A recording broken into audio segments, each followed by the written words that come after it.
Hey guys, namaste and welcome to a new video. So in my recent video, I had posted regarding the basic requirements of the cabin crew और मुझे उस पे ना बहुत सारा comments मिला था जैसे कि स्कार्स के बारे में और थोड़ा अच्छे से वीडियो बनाने के लिए सो इन दिस वीडियो मैं बस स्कार्स एंड मार्क्स के बारे में ही बात करने वाली हूँ. Example, if you have a birthmark like on your face or on your hands, so it's completely fine if you can conceal it during your interview time. क्योंकि even I do have a birthmark under my eyes. So मुझे भी interview के time पूछा था do I have any marks और something, पर मैंने declare कर दिया था और उनको भी ढूंढ के नहीं मिला था कि मेरा बर्थ कहाँ है. क्योंकि being a cabin crew we will always be in a makeup और मेकअप के बिना तो हम फ्लाइट पे जाते ही नहीं हैं. और अगर मेकअप के बाद आपका मार्क्स नहीं दिख रहा है देन इट्स कम्प्लीटली फाइन. हाथ पे if you have a burn mark और एक्सीडेंट स्कार्स, और अगर इसका जो है ना साइज़ अगर छोटा है और if you can conceal it, वो भी इट्स कम्प्लीटली फ़ाइन. क्योंकि मैंने बहुत सारे क्रू का देखा है जिसका मार्क्स वगैरह हाथ पे, even the cut marks I have seen. Scars round है ना, it's completely on your luck. क्योंकि and my friend, she had a scars, हाँ, एक्ने स्कार्स था उसके फेस पे, उसके लिए भी उस उनको रिजेक्ट करा था. नाउ आई डोंट नो अभी कैसे हो रहा है इंटरव्यू, क्योंकि क्रू वगैरह देख रही हूँ they have a scars and marks but they are still in Indigo. तो my god. Now let's talk about the tattoos. If you have on your body, then it's completely fine. क्योंकि airline में requirement है after wearing a uniform, if any marks you have or the tattoos, if it's not visible, then it's completely fine. क्योंकि uniform में ही नहीं दिखना चाहिए आपको. ये तो बस इंडियन एयरलाइंस के बारे में है. और इंटरनेशनल में तो आपका टैटूज़ वगैरह होना ही नहीं चाहिए. एग्ज़ाम्पल कतार, एमिरेट्स में तो it's allowed. Talk about the acne if you have on your face. क्योंकि फेस जो है ना इंडिगो पे they prefer to be very clear. Normally they will ask ये स्कार्स वगैरह, ये मार्क्स वगैरह क्या है. Then if you have those problem ना, मेरा भी ऐसे होता है. Whenever I have any special occasion ना, मेरे फेस पे हमेशा कुछ ना कुछ आ जाता है. तो जब भी आप आंसर दो ना, इतना स्मार्टली देना. बताओ, सबका फेवरेट क्वेश्चन का आंसर दूंगी अभी. क्योंकि मैं जो भी वीडियो कैबिन क्रू का पोस्ट करती हूँ ना, मुझे हमेशा मतलब मैं कमेंट रिसीव करती हूँ कि आपका सैलरी कितना है और जो कैबिन क्रू बन रहे हैं उन लोगों का सैलरी के बारे में बताओ. सो टुडे इसके बारे में भी मैं बात करती हूँ क्योंकि मैं रेडी होने में बहुत टाइम ले रही हूँ और अभी भी मेरे फेस में बहुत कुछ करना है. सो द सैलरी अभी मेरा हो गया है इन इंडिगो 5 इयर्स. होने को है, 5 इयर्स नहीं हुआ है.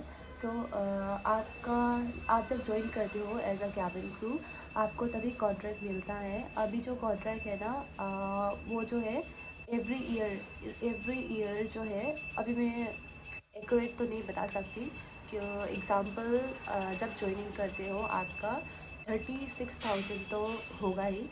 और 36,000 वो क्या है, वो बेसिक है.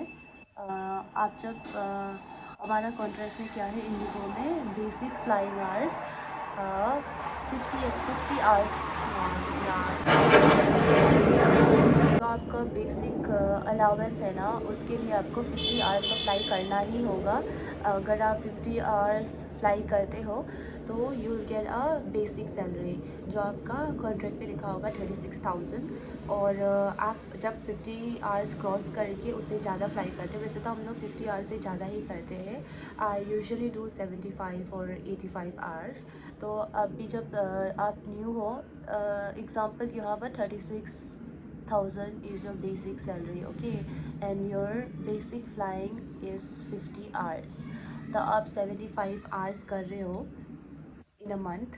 तो 36 प्लस एवरी आवर, जैसे कि 50 to 60 का सोच लो, 350 and my God, and 60 to 70, 450, हर एक हर 10 आवर्स के बाद ना आप 100 का वो ऐड करो, कैलकुलेट करो। उसके बाद में जितना आवर्स आप कर रहे हो ना, वैसे ही ऐड करके आपको सैलरी मिलता है। और जो है ना, बीइंग अ कैबिन क्रू, आपको इंडिगो पे, मुझे बात दूसरे एयरलाइन का नहीं मालूम है क्योंकि मेरा फर्स्ट एयरलाइन ही इंडिगो है और मैंने अभी तक इंडिगो पे ही हूँ। तो आपका एवरी एवरी 1 ईयर पे ना आपका सैलरी रिवाइज होता है। एग्ज़ाम्पल, जब मैंने ज्वाइन करा था, मेरे कॉन्ट्रैक्ट पे एवरी 1 ईयर पे मेरा 10,000 इंक्रीमेंट हो रहा था। और भी जो नए क्रू का है, आई थिंक उनका भी सेम ही होगा क्योंकि हम कभी अपना कॉन्ट्रैक्ट जो है ना डिस्कस नहीं कर सकते हैं, इट्स इंटीग्रिटी इशू। और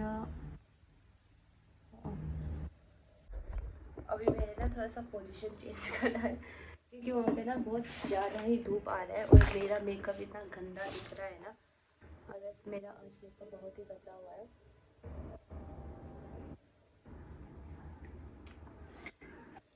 ये था हमारा बेसिक सैलरी। और ना इन इंडिगो बेसिक सैलरी के अलावा भी हमें पेमेंट मिलता है, वो मैं आपको बताऊंगी। मेरा मस्कारा। बेसिक सैलरी और फ्लाइंग आवर्स वो सब मिला के वो सैलरी होता है। और जब हम लोग डेड हेड करते हैं ना, आपने बहुत सारे क्रू को देखा होगा डेड हेड बोलते हुए। डेड हेड क्या होता है ना, when we travel as a passenger, जब हम कब कब ट्रैवल करते हैं, जब हम लोग वैसे हमारा जो बेसिक होता है ना, FTTL, जो फ्लाइट ड्यूटी पीरियड। अच्छा, हाँ, फ्लाइट ड्यूटी पीरियड। तो ना हम लोग एक दिन पे बस 12 आवर्स का ड्यूटी कर सकते हैं। और 12 आवर्स में हम लोग मिनिमम मैक्सिमम इज़ 4 सेक्टर्स।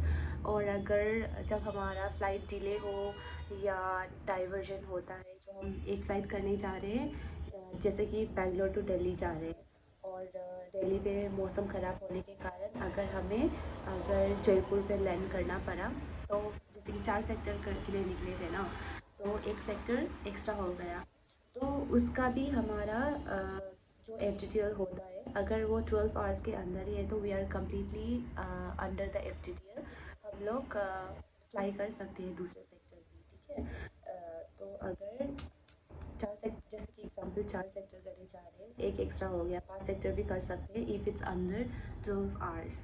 तो अगर 4 सेक्टर करने निकले थे, 5 सेक्टर हो गया और उससे भी ज़्यादा डिले हो गया और हमारा FTTL 12 आवर से ज़्यादा क्रॉस हो रहा है, तो इन दैट केस हम लोग डेड हेड करते हैं। डेड हेड, हम उस पर फ़्लाइट ऑपरेट नहीं करते हैं एज अ क्रू। यूनिफॉर्म कभी कभी पहन के डेड हेड करते हैं, या कभी बिना यूनिफॉर्म जैसे कैजुअल फॉर्मल्स में हम लोग ट्रैवल करते हैं, तो उसके लिए भी हमारा पेमेंट होता है, being travelling as a passenger also. तो उसका जो है ना एग्ज़ाम्पल, मुझे जब मैंने ज्वाइन करा था, तब example 350, I think, I don't know, 350 हो सकता है। तो हमें उसका भी पेमेंट मिलता है। और ये डेडेड हो गया, और प्लस हम लोग फ़्लाइट के अलावा हम लोग और भी ड्यूटी होता है, जैसे कि होम स्टैंड बाय होता है। और स्टैंड बाय पे हम लोग क्या करते हैं कि अगर कुछ रिक्वायरमेंट्स हुआ ना, हमारा टाइमिंग होता है वैसे इंडिगो पे minimum is 7 hours I guess. लेकिन आज भी मैं स्टैंड बाय पे हूँ, इसलिए मुझे स्टैंड बाय का याद आया है। तो स्टैंड बाय ना मिनिमम इज़ 6 आवर्स और 5 hours, and the maximum would be 8 और 9 आवर्स। ओके, तो मेरा आज 9 आवर्स का स्टैंड बाय है। वैसे तो ये मेंटेन हो गया था क्योंकि मेरा रेड आई वाला था, 1 बजे से 9 बजे तक था अर्ली मॉर्निंग। तो उसका भी हमें पेमेंट मिलता है, वो। और अभी airport stand by, airport stand by पे ना हम लोग, हमारा फ़्लाइट नहीं होता है, हम जब स्टैंड बाई रूम पे जाते हैं और वैसे अपना जैसे नॉर्मली जो ड्यूटी होता है जाने के बाद हम लोग ये करते हैं, चेक इन करते हैं, सब कुछ हमारा नॉर्मली फ़्लाइट के जैसे ही करना होता है।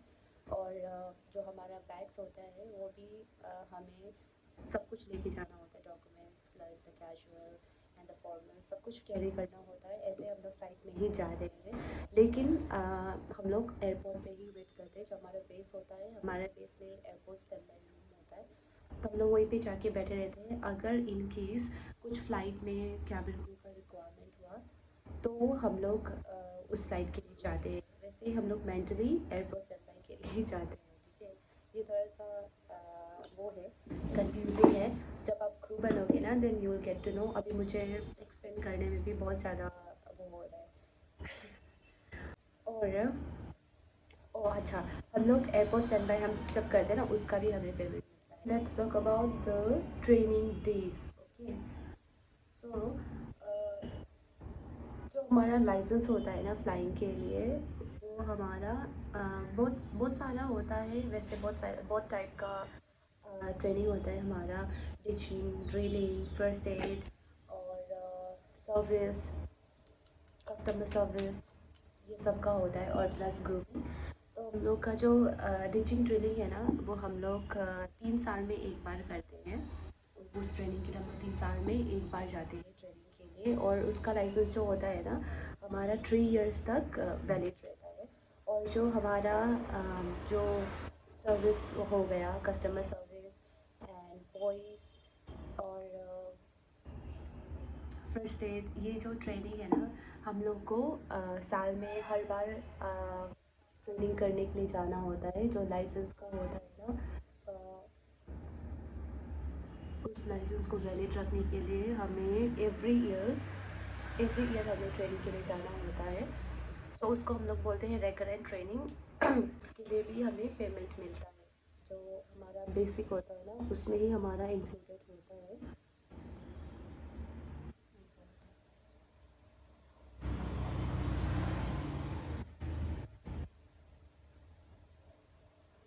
इतना ही है गाइस। आई होप वो स्कार्स का तो कुछ ज़्यादा है नहीं। वैसे इफ़ यू हैव स्कार्स वो स्कार्स का कुछ नहीं है। If you have scars in your face और समथिंग, तो आप लोग if try to conceal it with makeup. और अगर टैटूज वगैरह विजिबल एरिया पे है तो वो तो it's like completely no. So guys, ये था basic knowledge those like who are trying to be a cabin crew, उनके लिए एक फॉर्मल नॉलेज के लिए।